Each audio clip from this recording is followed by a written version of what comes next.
अस्सलाम वालेकुम रहमतुल्लाहि व बरकातुहू। हमारा जो टॉपिक है लॉटरी का टिकट, ये एक ड्रामा है और इसको शौकत थानवी ने तहरीर किया है। तो लॉटरी का टिकट यहाँ से शुरू हो रहा है, ये ड्रामा यहाँ से शुरू हो रहा है कि मुंशी जी अपनी बीवी से कहते हैं, इसमें तीन किरदार हैं, मुंशी जी की बीवी और सलीम, यानी तीन किरदार इसमें हैं। मुंशी जी की बीवी और सलीम यानी मुंशी जी का छोटा भाई सलीम, मुंशी जी की बीवी और मुंशी जी। तो मुंशी जी अपनी बीवी से कहते हैं, इस ड्रामे में मुंशी जी अपनी बीवी से कहते हैं कि तुम्हें मालूम नहीं कि आज 17 तारीख है। मुंशी जी अपनी बीवी से कहते हैं कि आज 17 तारीख है, आज के दिन ही लॉटरी का तार आएगा। यानी मैंने एक लॉटरी की टिकट खरीदी है और ये लॉटरी आज निकलने वाली है और इसकी खबर हमें आज पहुंच जाएगी। तो मुंशी जी अपनी बीवी से कहते हैं कि तुम जाओ और टिकट अंदर से लेकर आओ। जो टिकट हमारे पास है, बीवी से कहते हैं कि मैंने जो टिकट लॉटरी की टिकट खरीदी है वो अंदर से लेकर आओ। बीवी टिकट निकाल देती है। उसकी बीवी जल्दी जाती है और टिकट अंदर से लाती है। उसी वक्त सलीम घर में दाखिल होता है, यानी कि मुंशी जी का छोटा भाई सलीम उसी वक्त घर के अंदर दाखिल होता है। मुंशी जी सलीम से पूछते हैं कि तुमने रास्ते में कोई आदमी लाल रंग के बाइसिकल पर सवार देखा? यानी कोई आदमी आपने लाल रंग के बाइसिकल पर यानी साइकिल पर सवार देखा है? कोई आदमी आपने साइकिल पर जाते हुए देखा है या आते हुए देखा है? उसका जो साइकिल है वो लाल बाइसिकल है। यानी ये आदमी जो है वो डाकखाने का मुलाजिम है। सलीम ने जवाब दिया, मैंने कोई आदमी नहीं देखा। क्यों, खैर तो है? मुंशी जी ने कहा कि हम एक तार का इंतज़ार है। यानी मुंशी जी को एक तार का इंतज़ार था। इसे लॉटरी के टिकट जो है वो उस दिन निकलने वाली थी, उसी का वो इंतज़ार, उसी इंफॉर्मेशन की, उसी चिट्ठी का वो उसे इंतज़ार था। उसे मज़ीद कहा, क्या तुमने ज़रद बाग के चौराहे के करीब लाल रंग की 2 मंजिला कोठी देखी है? मुंशी जी कहते हैं सलीम से कि क्या आपने वो लाल रंग की कोठी देखी है जो चौराहे पर बनी हुई है? तो सलीम ने जवाब दिया कि हाँ, वो कोठी बिक तो रही है। सलीम ने कहा अपने इस मुंशी जी से, बड़े भाई से, कि वो जो कोठी है वो बिक रही है, यानी उसका मालिक जो है वो इस कोठी को बेच रहा है। मुंशी जी ने कहा, मैं खरीदना चाहता हूँ कोठी को। तो बीवी ने जवाब दिया कि मुझे शेख चेलवी की सी बातें अच्छी नहीं लगती। बीवी उसी वक्त कहती है कि मुझे ये बेबुनियाद बातें अच्छी नहीं लगती, क्योंकि हमारे घर में इतने पैसे नहीं हैं कि हम उस लाल रंग की कोठी को खरीद सकें। कोठी खरीदने के लिए तो घर में पैसे होने चाहिए, यानी घर में पैसे होने चाहिए। जब घर में कुछ भी नहीं हो तो हम कैसे उस कोठी को खरीद सकेंगे?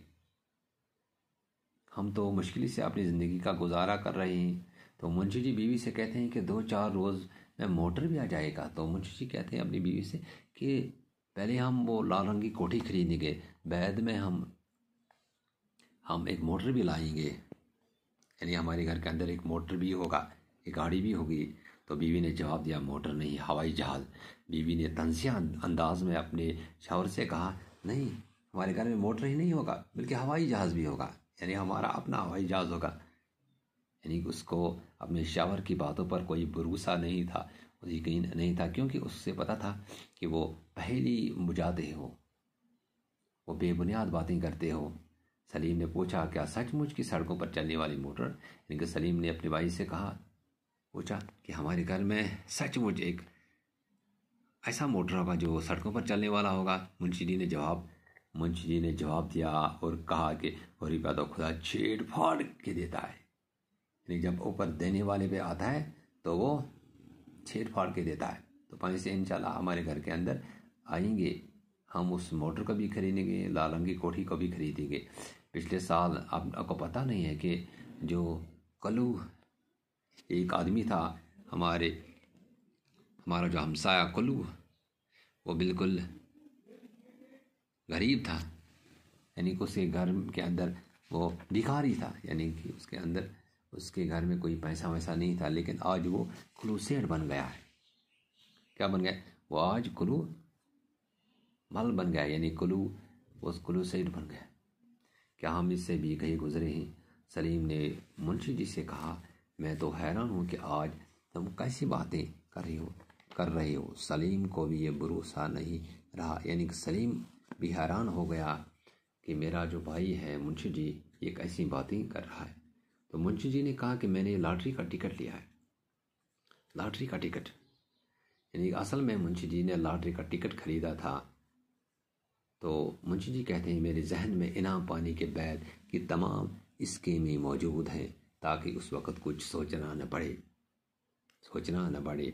मुंशी जी ने पहले ही एक लंबा सा लिस्ट बना के रखा था कि हमारे घर में ये चीज़ें होंगी जब हमारी लॉटरी की टिकट निकलेगी। अभी तो लॉटरी की टिकट नहीं निकली थी। मसलन मैं जानता हूँ कि एक लखपति के लड़के को म्यूनिसिपैलिटी के स्कूल में नहीं बल्कि अंग्रेजी स्कूल में पढ़ना चाहिए, जहाँ एक बच्चे की पढ़ाई के लिए पढ़ाई का खर्चा 100 रुपया महीना होता है, और इसके यहाँ कम से कम 50 रुपये का बावर्ची होना चाहिए। यानी कि एक लखपति का जो बच्चा होता है या बेटा होता है, वो किसी अच्छे स्कूल में, किसी अंग्रेजी स्कूल में उसको भर्ती करना चाहे, और घर में एक नौकर भी होना चाहिए, घर में एक बावर्ची भी होना चाहिए। मैंने तय कर लिया, मुंशी जी कहते हैं उनसे, अपनी बीवी से और सलीम से, कि मैंने फैसला कर लिया है कि बावर्ची खाने का खर्चा अगर किफ़ायत से चलाया गया तो 500 से बढ़ने न पाएगा। सलीम ने जवाब दिया कि मेरी राय में भाभी को भी बुलाएंगे तो फिर हिसाब करेंगे।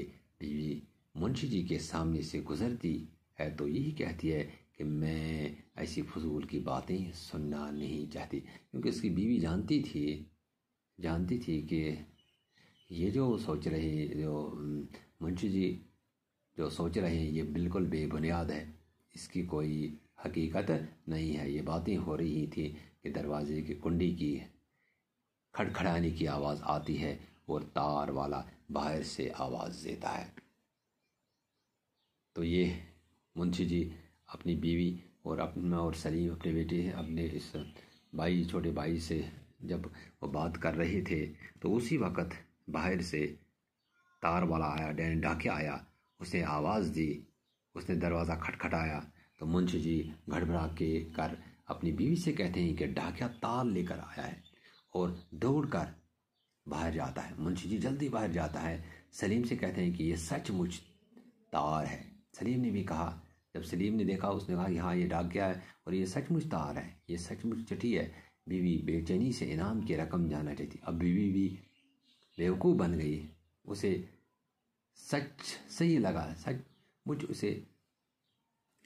ये सही लगा कि शायद लॉटरी की ही टिकट निकली है। वो मुंशी जी से लिफाफा ध्यान से खोलने को कहती है। मुंशी जी कहते हैं कि मेरे हाथ कांप रहे। मुंशी जी उनसे कहते हैं कि मेरा हाथ कांप रहा है, मैं डर रही हूँ। इन दोनों ने आपस में तार खोलने पर तकरार की।